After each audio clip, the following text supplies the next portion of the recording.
What is going on, my lovely, lovely friends? Candace B here. Thank you so much for coming to my channel. How are you guys doing today? How have you been doing this week, this NFP week? I hope that you guys have not blown your accounts. Speaking of NFP, I want to go over my trades that I took this week. It is Wednesday, February the 5th. The 5th, right? Yes, it's Wednesday, February 5th, and it's just before 5 p.m. in the afternoon. I'm done trading for the day. Matter of fact, I'm done trading for the entire week. I traded Monday, Tuesday, and then today. And yeah, we're done. So I definitely want to go over the trades I took this week, wins and losses, and then kind of break down my psychology because honestly, I'm going to give myself a pat on the back for my psychology this week. I think that I was really locked in. I was really focused and I didn't overtrade, which is a huge win. That is a huge win any week, but especially this week for NFP. But yeah, the markets have been kind of weird. The NAS 100, the price action has been kind of weird. So yeah, we're going to go over everything in this video. But first, I'm going to head out on the road and do a couple things. And I thought I would just bring you guys with me. You know, why not? I look crazy. I'm so sorry. I'm always appearing on camera crazy, but the edges have to be laid. But yeah, we're going to Toronto. It's like -5 degrees, probably colder. It's snowing. I don't know why I'm even leaving my house, but you know what? I like to take advantage of my days off. So yeah, come with me. Let's go find something to wear because we got to bundle up. Okay, so I think I'm ready. I changed my socks. I don't know if you can see my socks to black Nike socks. I mean, to white Nike socks because the black ones blended in too much. And I was like, I'm wearing all black and I'm crouched because I don't have my tripod out here. But yeah. And I have a stain on my sweater. Please don't mind that if you saw it. If you didn't, I didn't say anything. So yeah, I need gloves. So hopefully we can go to the mall quickly, go to an outlet mall and grab some gloves. And then, yeah.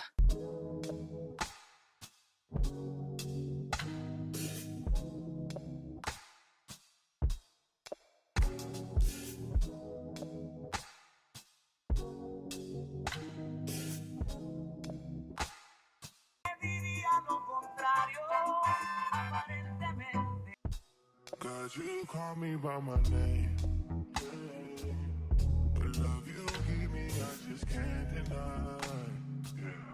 No longer blinded, I can see you. I'm on my way to meet you. Finally back home. Oh my gosh, I'm exhausted. What a day it has been.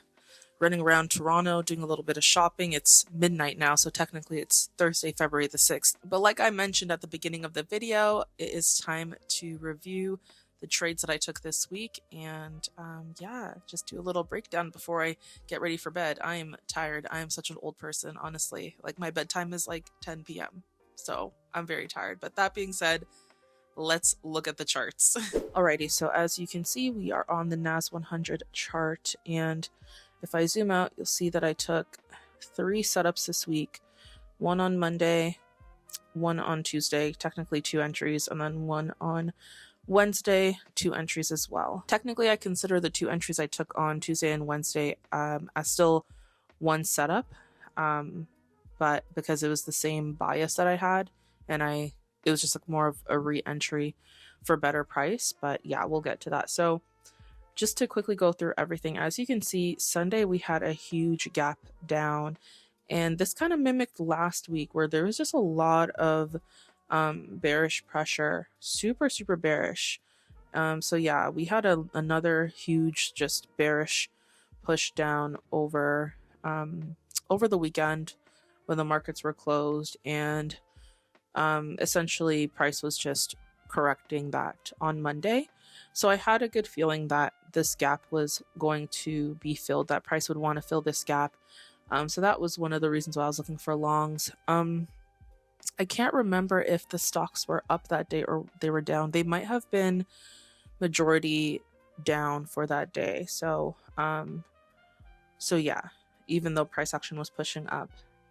So that's interesting to keep to consider, I guess, because I do definitely rely heavily on the NAS 100 heat map to see what stocks, like what stocks are doing what. So this week already was starting off very weird, honestly, and I'm not surprised because it's NFP. But anyways, I was just essentially looking at price action and I saw that we were pushing up. So my intention was just to follow the trend and see what we can do. So I did enter a trade at 11:15 a.m.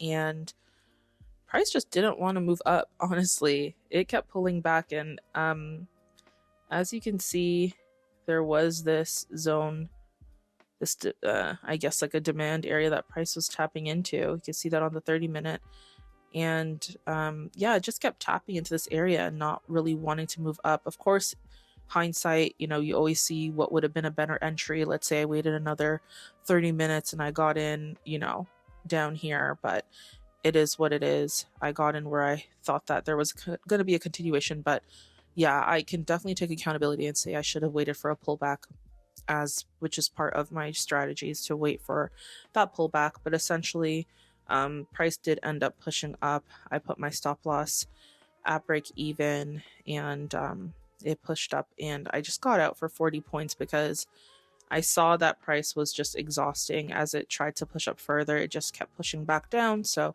which obviously you could see in these with these two candles. And plus, I was in this trade for a couple hours and I was just over it. I was mentally exhausted. I don't usually stay in a trade till after 1 p.m. You know, it was just mentally exhausting. So, yeah, we got a little 40 points there and we kept it moving.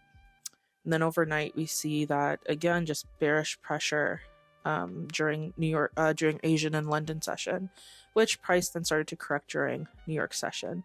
And so once again, I was looking for buys because we saw that price broke the previous highs of the Asian session and closed above it.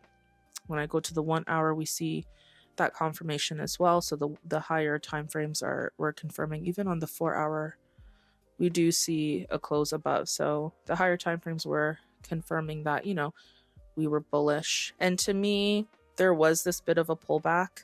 I entered once price broke this candle, so the break of candle here. I entered a long position. Price had created a little lower time frame zone here, if I can find it. A little support zone here. But I did have this mapped out, and I was just like, you know what, price might want to pull back a bit further. Most likely I probably mapped out my fib levels just to see where price was. And we did get a pullback. So when price, even though the fib levels, I think it probably was around the 23% fib. I don't have that in my trading view fib setup, whatever you want to call it. I'm so tired. I'm so sorry. But yeah, I entered and I was actually okay with this entry. I was very okay with price breaking previous candle structure, you know, and continuing to the upside. But yeah, the bears just came back down and just boom, hit my stop loss. And I was like, well, dang, like, y'all didn't even give me a chance. Like, what's going on? So safe to say, I was very glad that I had my stop loss in, and I was just like, okay, you know what, cool. We lost 41 points. Let's see if price is just going to pull back a bit further, we can re-enter, which it did. And so the first entry was at 11:21 a.m. and the second, and then that got stopped out. And then I re-entered just after 12:45. And we did push up, and instantly I've been implementing this thing where if I take two entries, like the same setup, two entries on the same day, I want to make sure that my second entry, that I move my stop loss to break even as soon as possible. So the moment it started pushing up, I put my stop loss at break even, and then of course I got tapped out, and then it pushed up, and then it didn't go anywhere after that. So it's not even like I had FOMO. I wasn't like upset because price all of a sudden skyrocketed to the upside. Like it didn't. It just came back up to the same highs that it made around 11:15, and then it pushed down from there. So that was a bust. And then again, just overnight London and Asian London session just bearish.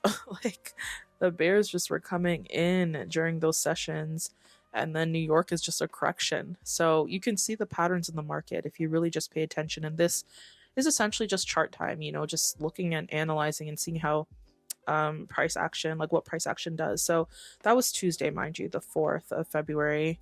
And then this last trade I took essentially, well, technically yesterday now because we're past midnight, but I took this trade after 11 a.m. I took 2 setups. Let me go to the 5-minute because they were pretty quick trades, honestly. So we see that price had rallied back after, you know, very bearish during Asian / London session. I mean, it's just over a couple hundred points it dropped. So we see the correction happening.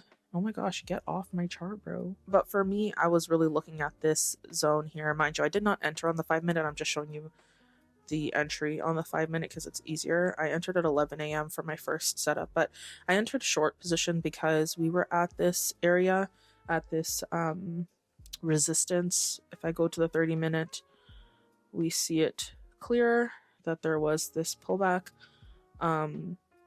And we see that price had during Asian and London session, price had broken this like bullish structure. So okay, so Tuesday we had bullish structure, like, you know, we see this move up and then we see price push down, pull back, and then break the structure, break that previous higher low, I guess you can say, and continue down. So I was like, okay, you know, we have that break of structure. I was anticipating price to pull back into this area here, retest it, and then continue dropping down. As simple as that, especially because we've had a lot of bearish sentiment overnight.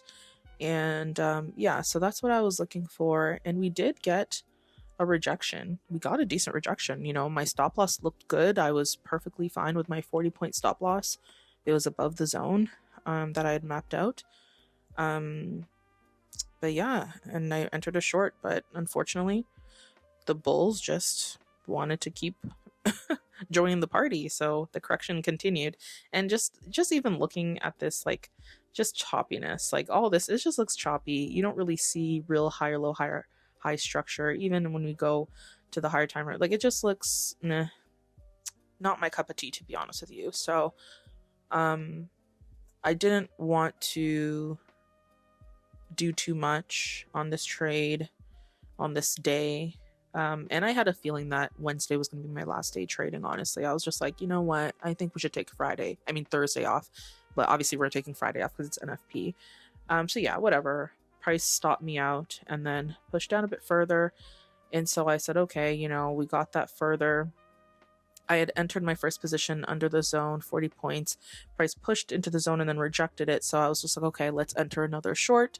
And around after 11:15, and it pushed down for a little bit. So I put my stop loss at break even, like I've been practicing to do when it comes to the second entry. And yeah, and then it just pushed up, and I was just like, okay, okay, I had confidence in you, but clearly you don't want to do what I thought you wanted to do. And yeah, since then price has just been pushing up since. So yeah, I mean, I'm not surprised. It's NFP week, so I'm not even surprised that price was doing what it was doing. So we ended up with negative 41 points for the week, and I think that is really good. That is, honestly, I was just like, okay, Candace, not bad. I think that for a losing week, I think that was a pretty good losing week. If I only lost 41 points, it's less than 2% of my account. So, I mean, that's a blessing. All glory to God, because I feel like I had discipline. I feel like I followed my strategy for the most part. I followed my strategy. I really tried to follow my strategy. I didn't overtrade. I just didn't do too much. I tried to have as many confluences as I could in the moment, and my stop loss was set, so I had that discipline, and risk management was set in place. And so yeah, I'm just gonna chill for the rest of the week. And for anyone watching, let this be a reminder that it is okay to not trade. It's okay to take days off, because not trading, you know, staying out of the market, staying just on the sidelines is very wise a lot of times. You know what I mean? Like, it's a lot wiser than just trying to force an entry or trying to make something up in your head. And take it from someone who has been there, done that for years and years and years and years and years. I do not want you to make the same mistake, because it is all psychological. You have full control over your risk management. So just manage your risk and stay out of the market if you don't have to be in the market, or if you don't feel 100% confident in the trades you are taking. So yeah, it is what it is. I'm really proud of myself, like I said, just for having a very solid psychology. Next week is a whole new week full of opportunities, and who knows how it's going to go, but God willing, it's going to go great, and there's going to be a lot of profits next week and the week after that, etc. And I really wish that for all of you guys watching. I pray that, you know, you just have this peace in yourself, this confidence towards the charts, and you take that and you run with it, and you do the best you can and be the best trader that you can. And just have faith in yourself, faith in God, that things are going to work out the way they are supposed to. But you have to just make sure that you're doing the work, and that you are back testing, which I'm going to be doing for the next couple days, and you're reviewing your trades. Make sure you review your trades and see what you did right, see what you did wrong, review your psychology. That's all we can do as traders, is try to be a little percent, not even 1%, 0.5% better every day. You know what I mean? If 1% is too much, just be 0.5% better. So yeah, thank you guys so much for watching. Oh my gosh, I really appreciate it. I hope you watched to the end. If you did, God bless you. I wish nothing but great things on you. I'm throwing it at you. I'm throwing great things: abundance, blessing, health, success to you and your family. I'm just throwing it all at you, and I hope you're receiving it. But yeah, I really appreciate you guys so much. I can't say it enough. I really hope you enjoyed this video. And until the next one, I hope you have an absolutely flourishing, just absolutely blessed, what are the other words that I can use? Magnificent, beautiful, just happy day, week, and life.